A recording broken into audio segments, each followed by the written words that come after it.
Hello everyone. सो हमारी ये जो सीरीज़ है random variables and distribution functions, इसका जो नेक्स्ट टॉपिक है वो है distribution function. So the definition of distribution function is let x be a random variable. X हमारे पास रैंडम वेरिएबल है। हम पढ़ चुके हैं रैंडम वेरिएबल क्या होता है, टाइप्स ऑफ रैंडम वेरिएबल क्या होते हैं। मैंने अपनी प्रीवियस वीडियो में इसको एक्सप्लेन किया है। सो अगर आपने वो वीडियो नहीं देखी हो सो पहले आप वो वीडियो जा करके देख लीजिए, ओके, जिससे कि आपको ये टॉपिक भी अच्छे से क्लियर हो। So the function f defined for all real x by capital Fx is equal to probability of x less than is equal to x is equal to probability omega such that x omega less than is equal to x, जहाँ पर x जो है वो हमारा ये जो range है x की वो क्या होगी, माइनस इन्फिनिटी से इन्फिनिटी होगी। इसको हम बोलेंगे डिस्ट्रीब्यूशन फंक्शन, जिसको हम शॉर्ट में लिखेंगे D dot F dot of the random variable X. Okay, so यहाँ पर क्या बोला है कि हमने सबसे पहले एक रैंडम वेरिएबल लिया एक्स, और वहाँ पर हमने उस रैंडम वेरिएबल के लिए हमने एक फंक्शन एफ को डिफाइन किया, जहाँ पर हमने एक्स की सारी रियल वैल्यूज़ ली हैं।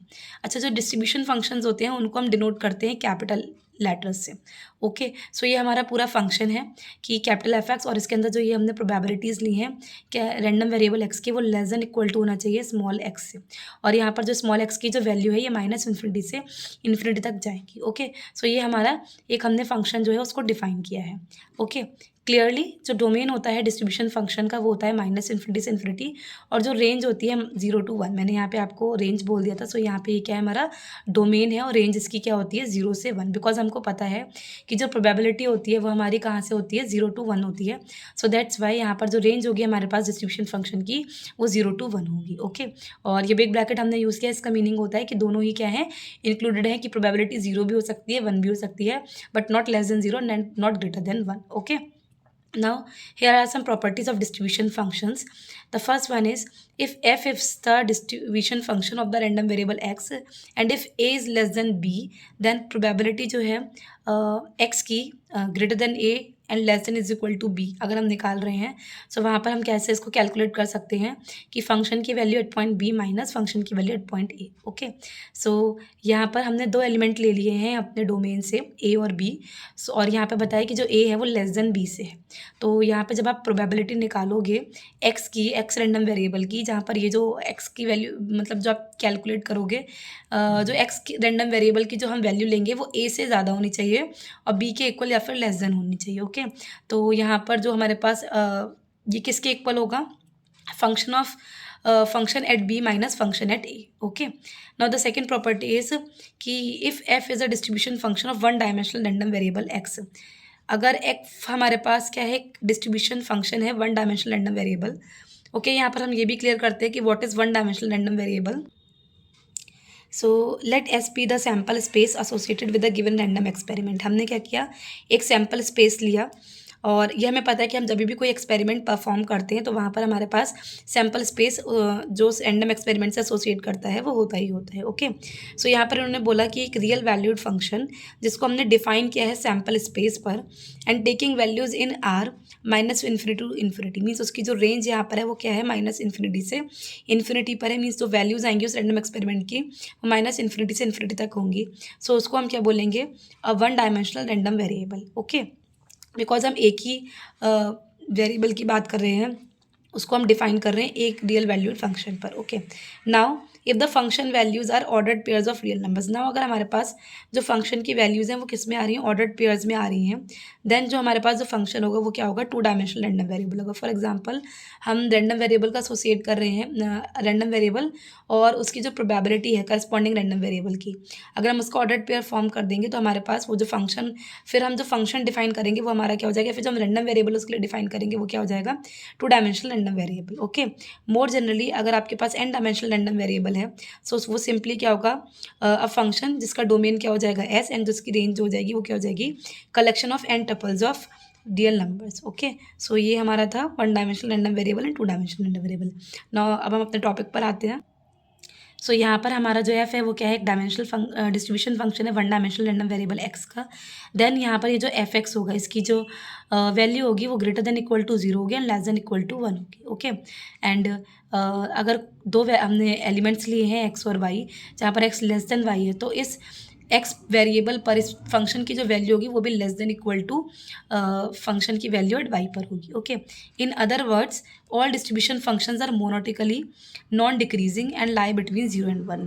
तो और ये भी चीज़ यहाँ पर एक परमानेंट है कि जितने भी डिस्ट्रीब्यूशन फंक्शंस होते हैं वो सब क्या होते हैं, नॉन डिक्रीजिंग होते हैं और उनकी जो वैल्यूज़ है वो लाई करती हैं 0 to 1 के बीच में. मीन्स उनमें कोई डिक्रीमेंट नहीं होता है, हमको इंक्रीमेंट ही देखने को मिलेगा. Now the third property is that if f is the distribution function of one dimensional random variable x, then function की वैल्यू माइनस इन्फिनिटी पर किसके इक्वल होगी, limit x tends to minus infinity f x is equal to 0. Means अगर आप function की value minus infinity पर निकालोगे तो वो 0 आएगी और फंक्शन की वैल्यू आप प्लस इन्फिनिटी पर निकालोगे then this is equal to 1. Okay, so ये चीज़ हमें क्लियर भी हो रही है यहाँ से कि एफ एक्स की जो वैल्यू है वो कहाँ से कहाँ तक जा रही है, 0 से 1 तक.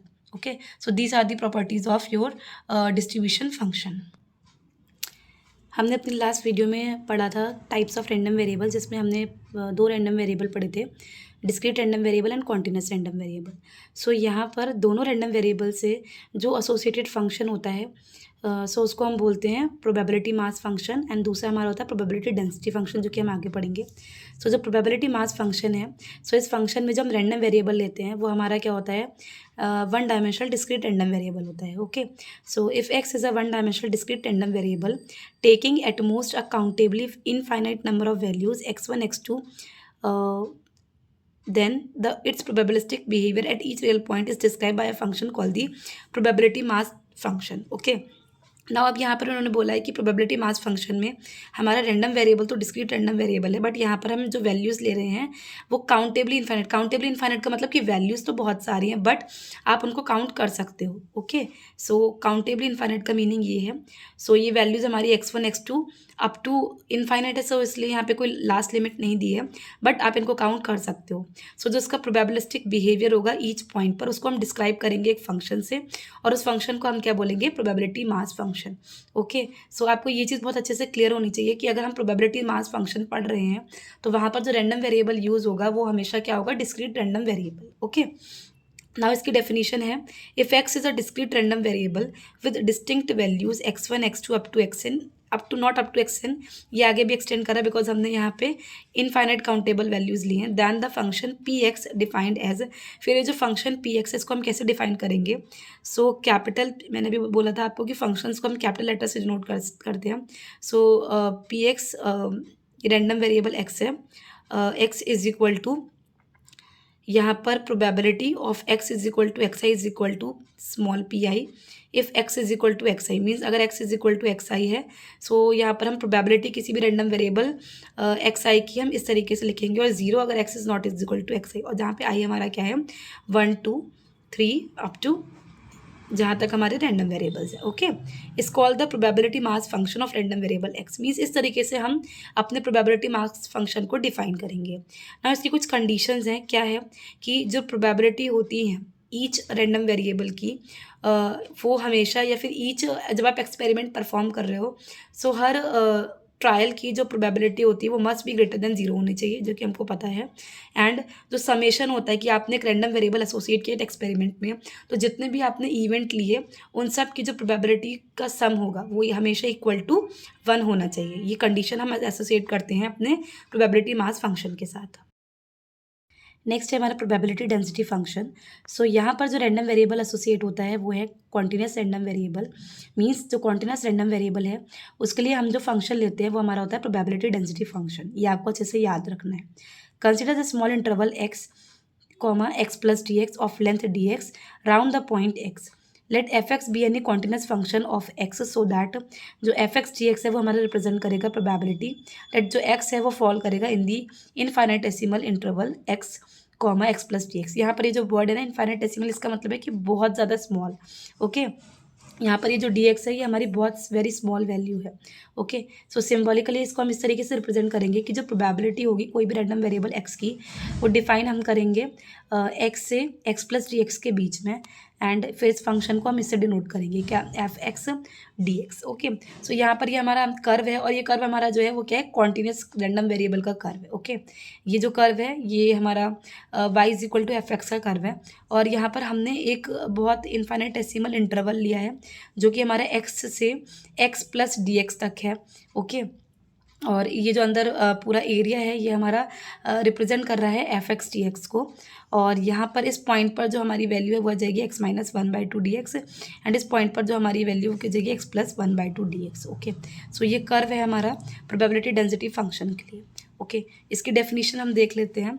सो probability density function f(x) of the random variable x is defined as f(x) is equal to limit del x tends to 0, जहाँ पर del हमारा मीन्स बहुत स्मॉल वैल्यू, और यहाँ पर जो इसकी प्रोबेबिलिटी है x की रैंडम वेरिएबल की वो greater than equal to x and less than is equal to x plus del x divided by del x. Okay, and the PDF of random variable x usually denoted by this or simply by fx has following properties. अब जैसे हमने probability mass function में हमने दो properties पढ़ी थी जो कि हमारे रैंडम वेरिएबल को ज़रूरी है सेटिस्फाई करना, वैसे यहाँ पर दो प्रॉपर्टीज़ है कि जो फंक्शन है वो हमेशा greater than equal to zero होना चाहिए, और ये जो फंक्शन है माइनस इन्फिनिटी से infinity f x D x is equal to one, means इसका भी जो सारी फंक्शन की जो वैल्यू है हर एक पॉइंट पर उन सब का जो सम है वो इक्वल टू वन होना चाहिए। ओके, एक हिंट जिसके थ्रू आप ये पहचान सकते हो कि आपका फंक्शन पीडीएफ है या पीएमएफ है, मीन्स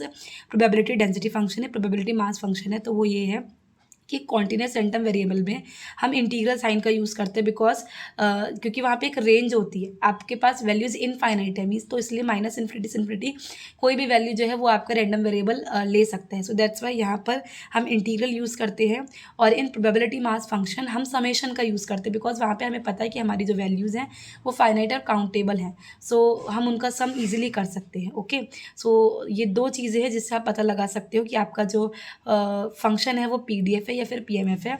और ये चीज़ बहुत अच्छे से ध्यान रखनी है कि पीएमएफ यानी प्रोबेबिलिटी मास फंक्शन के साथ जो रैंडम वेरिएबल एसोसिएटेड होता है वो है discrete random variable, and probability density function के साथ जो रैंडम वेरिएबल एसोसिएटेड होता है वो है हमारा continuous random variable. I hope आपको ये टॉपिक अच्छे से क्लियर हुआ हो। If you have any doubt then you can mention it in the comment section, and thank you for watching this.